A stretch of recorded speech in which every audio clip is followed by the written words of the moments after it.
Halo, terima kasih sudah mengklik video ini dan selamat datang di Zero Point. Kali ini kita akan bahas di mana ada satu keluarga di Amerika yang kekayaannya kalau digabungin bisa ngasih 1 juta rupiah ke semua orang Indonesia tanpa bikin saldo mereka goyang sedikit pun. Gila kan? Tapi yang lebih gila lagi, keluarga ini nggak punya kerajaan, nggak punya tambang emas, apalagi teknologi canggih kayak Elon Musk. Mereka cuma jual barang murah, sabun mandi, tisu toilet, susu kaleng, baju diskon. Tapi dari situ, mereka bangun kerajaan bisnis yang sekarang ngatur ekonomi rumah tangga jutaan orang di dunia.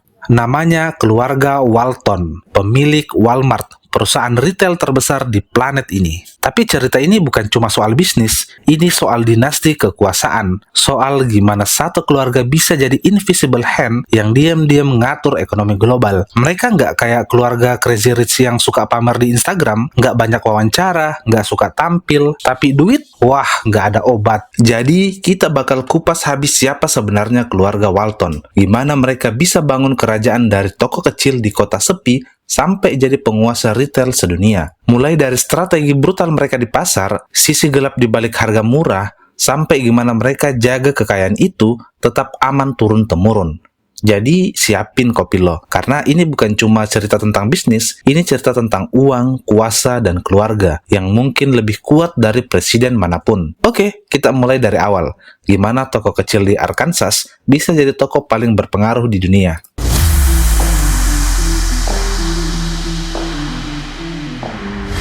Tahun 1950-an, hidup di kota kecil Amerika Serikat itu sederhana banget. Jalan tanah, rumah kayu, dan toko kelontong cuma 1-2 di setiap sudut kota. Kalau mau belanja murah, orang-orang harus pergi jauh ke kota besar. Karena harga barang di kota kecil ya suka-suka yang punya toko. Lalu muncullah satu orang bernama Sam Walton. Penampilannya biasa aja, kayak bapak-bapak pekerja keras pada umumnya, tapi di balik wajah ramah dan kemeja kotak-kotaknya, ada otak bisnis yang bakal ngubah cara orang belanja di seluruh dunia. Waktu itu Sam baru keluar dari militer. Dia pinjam duit dari mertuanya, sekitar $20.000 buat buka toko pertamanya. Tahun 1945, dia mulai dengan toko franchise yang disebut Ben Franklin. Tapi ada satu hal yang bikin dia beda. Sam nggak puas cuma ikut sistem toko biasa. Dia pengen kontrol penuh dan pengen bikin toko yang bisa benar-benar bantu orang hemat. Dari sinilah ide Walmart lahir. Tahun 1962, dia buka toko pertamanya di Rogers, Arkansas. Tempatnya terpencil, jauh dari pusat kota. Dan hampir nggak ada yang nyangka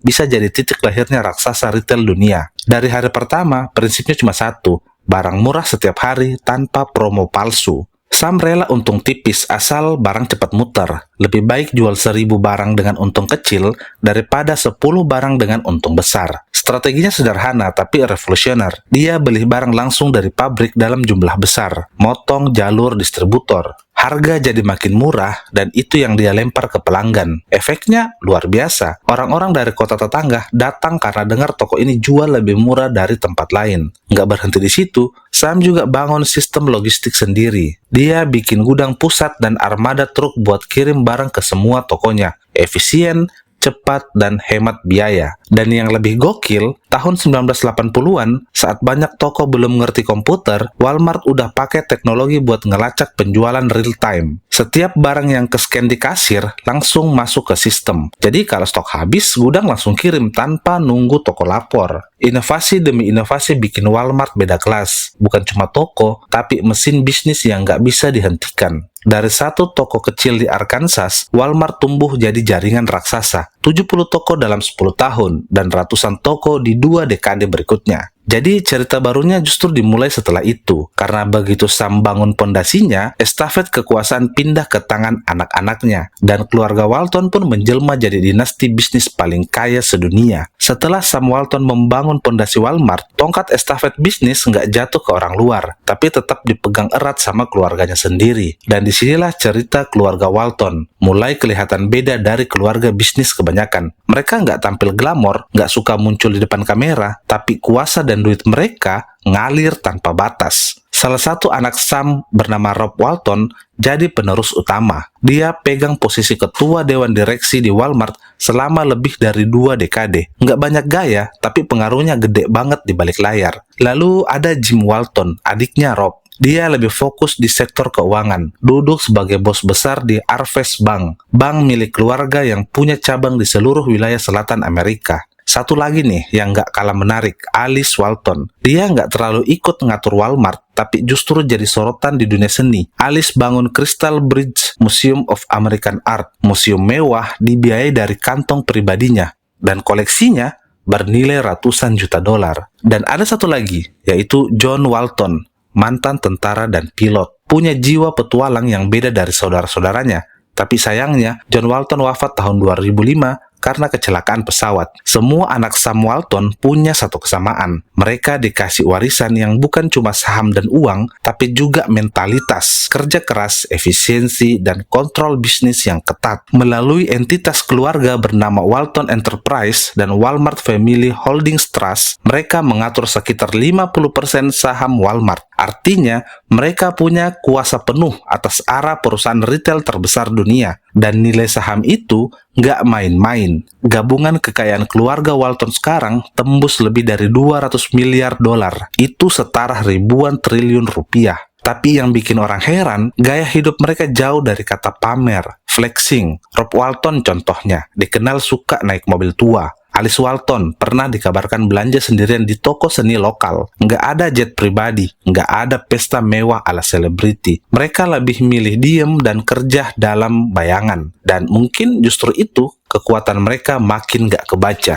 Keluarga Walton bukan cuma pemegang saham pasif. Mereka masih aktif duduk di kursi direksi, ikut ambil keputusan besar, dan jaga agar arah Walmart nggak keluar dari DNA aslinya, yaitu murah, efisien, dan mendominasi pasar. Walmart bukan cuma toko, dia mesin uang yang nyala 24 jam non-stop di ribuan lokasi seluruh dunia. Pendapatan tahunannya lebih dari 600 miliar dolar. Itu bukan cuma angka besar, itu angka yang bisa bikin negara keringat dingin. Buat perbandingan aja nih, pendapatan negara Indonesia tahun 2024 cuma sekitar 170 miliar dolar. Artinya, Walmart ngasilin duit hampir 4 kali lebih banyak dari negara dengan penduduk 270 juta jiwa. Dari angka segede itu, sebagian besar profitnya langsung ngalir ke keluarga Walton. Lewat saham yang mereka pegang, lewat dividen, dan lewat kontrol penuh atas perusahaan.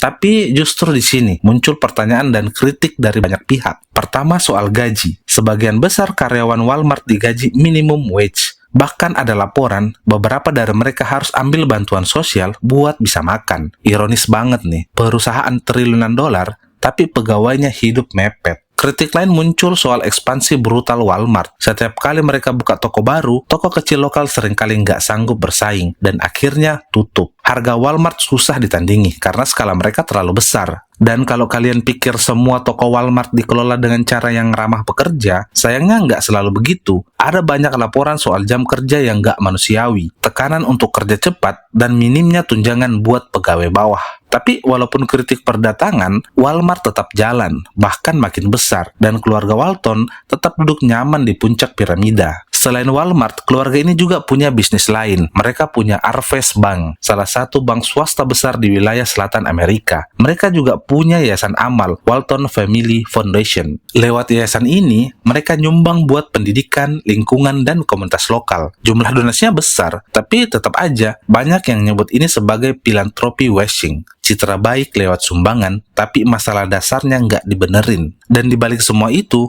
ada satu hal yang bikin kekayaan keluarga Walton tahan lama dari generasi ke generasi. Mereka ngerti cara main di sistem pajak, bukan dengan cara ilegal, tapi dengan strategi yang licik, tapi legal. Pertama, mereka pakai yang namanya trust fund. Ini semacam wadah keuangan yang bisa dipakai buat warisan, investasi, dan perlindungan aset. Dengan trust, keluarga bisa mindahin kekayaan termasuk saham Walmart ke anak cucu tanpa kena pajak warisan dalam jumlah besar. Kedua, mereka rutin bikin yang disebut donasi strategis. Contohnya, nyumbang saham Walmart ke yayasan amal milik mereka sendiri. Kedengarannya dermawan, tapi ini juga cara buat dapat pengurangan pajak besar dari negara. Nilai saham tetap di bawah kontrol mereka, tapi secara teknis udah disumbangkan. Ketiga, mereka bikin struktur perusahaan rumit lewat entitas kayak Walton Enterprise dan berbagai trust pribadi. Aset keluarga dipisah-pisah, diatur sedemikian rupa supaya minim terdeteksi dan minim dikenai pajak. Dan strategi ini bukan rahasia umum. Keluarga Walton sering dijadikan contoh oleh ekonom dan peneliti sebagai masterclass-nya bagaimana orang super kaya bisa patuh hukum tapi tetap nggak bayar pajak sebanding dengan kekayaannya. Buat orang biasa, sistem pajak itu kayak beban, tapi buat keluarga kayak Walton, sistem pajak justru jadi alat buat melindungi, memperkuat, dan mewariskan kekuasaan mereka. Inilah wajah kapitalisme paling ekstrim. Satu keluarga bisa pegang kekayaan lebih besar dari gabungan jutaan orang di kelas pekerja, dan sistemnya mendukung itu semua. Mereka nggak salah secara hukum, tapi pertanyaannya, apakah ini adil? Apakah ini sehat buat masa depan ekonomi? Atau justru ini bukti kalau sistem udah terlalu condong ke yang di atas? Dan selama dunia masih butuh belanja murah, dan selama orang-orang tetap milih harga terendah di rak, Walmart akan terus berdiri, dan keluarga Walton akan terus duduk di atas gunung uang. Hari ini nama Walton nggak cuma identik sama kekayaan, tapi juga sama pengaruh global yang nggak kelihatan tapi nyata. Walmart ada di lebih dari 20 negara, dengan lebih dari 2 juta karyawan di seluruh dunia. Itu bikin Walmart jadi perusahaan swasta dengan jumlah pegawai terbanyak di bumi. Artinya, keluarga Walton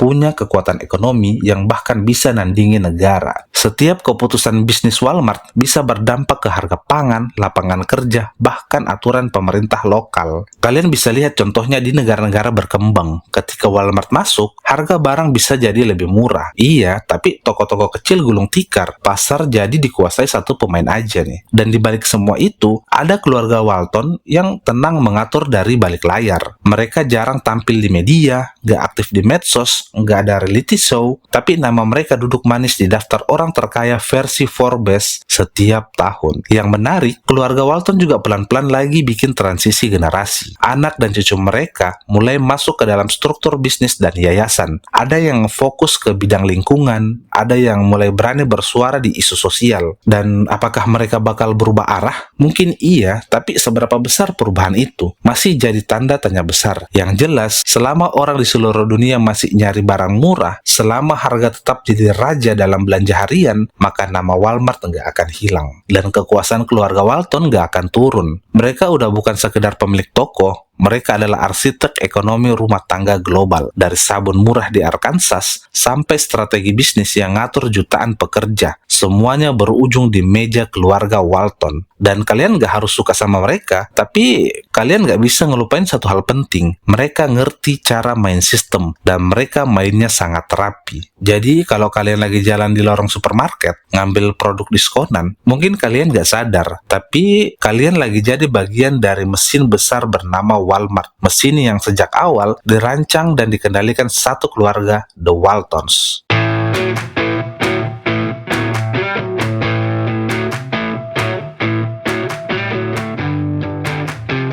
Oke guys, terima kasih karena kalian sudah nonton sampai akhir. Klik like, tulis komentar kalian, dan jangan lupa subscribe karena masih banyak cerita soal kekuasaan, uang, dan strategi diam-diam yang lebih gila dari fiksi. Sampai ketemu di video selanjutnya.